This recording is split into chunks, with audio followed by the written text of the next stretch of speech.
Hello மக்களே, பூமிக்கு ரொம்பவே பக்கமே இருக்க செவ்வாய் கிரகத்தை வந்துட்டு ஒரு இரண்டாவது பூமியாக மாற்ற முடியுமா அப்படிங்கிற வீடியோ பற்றி தான் நம்ம இந்த இதில் பார்க்க போகிறோம். அதுக்கு முன்னாடி நீங்கள் இது வரைக்கும் சப்ஸ்கிரைப் பண்ணாமல் இருந்தால் கண்டிப்பாக சப்ஸ்கிரைப் பண்ணிடுங்க. அப்போ தான் நம்ம சேனல்லேருந்து ரெகுலராக உங்களுக்கு அப்டேட் கிடைக்கும். அண்டு வாங்க பார்க்கலாம். கண்டிப்பாக இது வந்துட்டு சாத்தியமாகக்கூடியதான். இந்த டெராஃபார்மிங் அப்படிங்கிற டெக்னாலஜியை யூஸ் பண்ணி செவ்வாயில் வந்து இந்த உறைந்த பனி குளிர்லாம் இருக்குது பார்த்திங்களா, அதெல்லாம் குறைத்து மனிதர்கள் சுவாசிக்கும் வகையில் வந்துட்டு இது வந்து மாற்ற போகிறாங்க. இது ஒரு பிரம்மாண்டமான அறிவியல் திட்டமாக உள்ளதாக விஞ்ஞானிகள் வந்து சொல்லிட்டு வராங்க. அண்ட் இது வரைக்கும் பார்த்திங்கன்னா இப்போது விண்வெளியில் செவ்வாய் கிரகத்துலலாம் வந்துட்டு மனிதர்கள் இருக்கிற மாதிரி எத்தனையோ கற்பனை காட்சிகள் நம்ம வந்து பார்த்துருப்போம், எத்தனையோ படங்களில் நம்ம பார்த்துருப்போம். பட் இது வந்துட்டு வெறும் கற்பனையாக மட்டும் இருக்க போகிறதில்ல, கண்டிப்பாக இது வந்துட்டு சாத்தியமாகும். இந்த டெராஃபார்மிங் டெக்னாலஜி மூலயமா ஒரு கிரகத்தை வந்து பூமி போல் வாழத்தகுந்த இடமாக வந்து மாற்றக்கூடிய காலம் இப்போ வந்துவிட்டது அப்படின்னு சொல்லி விஞ்ஞானிகள் வந்து இப்போ பேசிட்டு வராங்க. இது வந்து ரொம்பவே பிரபலமாயிட்டு வருது இந்த டெக்னாலஜி.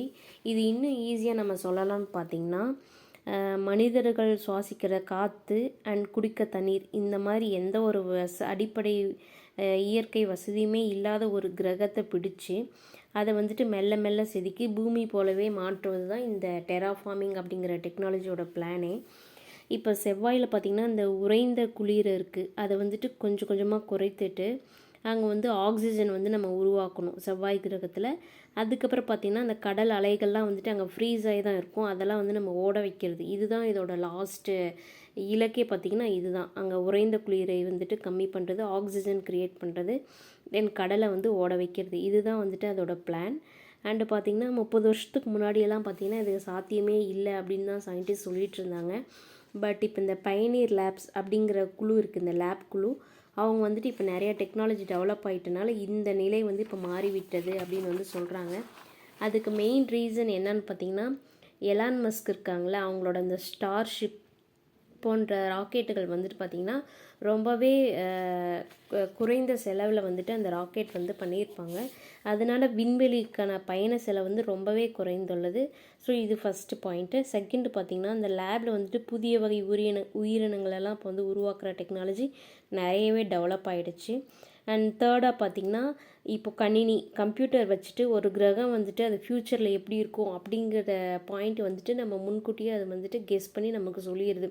ஸோ அது ரொம்பவே ஈஸி. நம்ம என்ன பண்ணால் அது என்ன ஆகும் அப்படிங்கிற ரிசல்ட் வந்து அது முன்னாடியே நம்ம கண்டுபிடிச்சி அது சொல்லிடுது. ஸோ இந்த மாதிரி இந்த பாயிண்ட்ஸுங்களாம் தான் வந்துட்டு இந்த பிளான் வந்து இப்போ சாத்தியம் அடைஞ்சிருக்கு.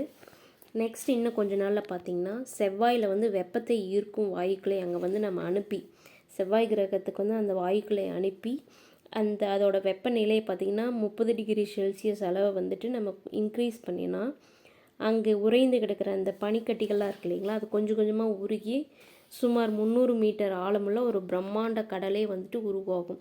அங்கே உறைந்திருந்த கடல் தண்ணி எல்லாமே வந்துட்டு நல்லா ஓட ஆரம்பிச்சிடும். அப்புறம் பார்த்திங்கன்னா பூமியில் வந்துட்டு கடும் வெப்பத்தையும் கதிர்வீச்சையும் தாங்கி வளரும் இந்த எக்ஸ்ட்ரீமோஃபைல்ஸ் அப்படின்ற போன்ற நுண்ணுயிர்களை வந்துட்டு செவ்வாயில் விடுவாங்க. ஸோ அது கொஞ்ச நாளில் நாளடைவில் அது என்ன பண்ணுன்னா, அந்த நுண்ணுயிர்கள் கொஞ்சம் கொஞ்சமாக படர்ந்து மெல்ல மெல்ல ஆக்சிஜன் வந்து வெளியிட தொடங்கும். ஸோ ஆக்சிஜன் வெளியே வந்த பின்னாடி பார்த்திங்கன்னா கொஞ்ச நாள் கழித்து மனிதர்களை வந்துட்டு அங்கே அனுப்புவாங்க. இந்த 100 மீட்டர் உயரமுள்ள கண்ணாடி கூடாரம் அதுக்குள்ளே வந்து மனிதர்களை ஃபஸ்ட்டு வாழ ஸ்டார்ட் பண்ணுவாங்க. நெக்ஸ்ட்டு இதே ப்ராசஸ் கண்டினியூ ஆகிட்டே இருந்தால் பல நூற்றாண்டுகளுக்கு பிறகு பார்த்திங்கன்னா அங்கே நிறைய காடுகள் வளர்ந்துருக்கும். ஸோ ஒரு முழுமையான வளிமண்டலம் வந்துட்டு அங்கே ஃபார்ம் ஆகிருக்கும். ஸோ அதுக்கப்புறம் பார்த்திங்கன்னா நம்ம எந்த கவசமோ எதுவுமே இல்லாமல் பூமியில் நம்ம எப்படி வாழ்ந்துட்டுருக்கோமோ அதே போல் செவ்வாய் கிரகத்தில் நம்மளால் வாழ முடியும். இப்போ நம்மளால் வாழ முடியலனாலும் நம்மளோட ஃப்யூச்சர் ஜென்ரேஷன்ஸ் கண்டிப்பாக அங்கே வந்துட்டு குடியேற்றம் அடைஞ்சிருப்பாங்க. அதுக்கான எல்லா பிளான்ஸும் வந்து இப்போ ரெடியாக இருக்குது. சயின்டிஸ்ட் எல்லாருமே வந்து இப்போ அதுக்கான ஒர்க்கில் ஈடுபட்டுட்டு தான் இருக்காங்க. கண்டிப்பாக இது சக்ஸஸ்ஃபுல்லாக அமையும். அண்ட் இந்த வீடியோ பிடிச்சிருந்தா ஒரு லைக் பண்ணிடுங்க. தேங்க்யூ.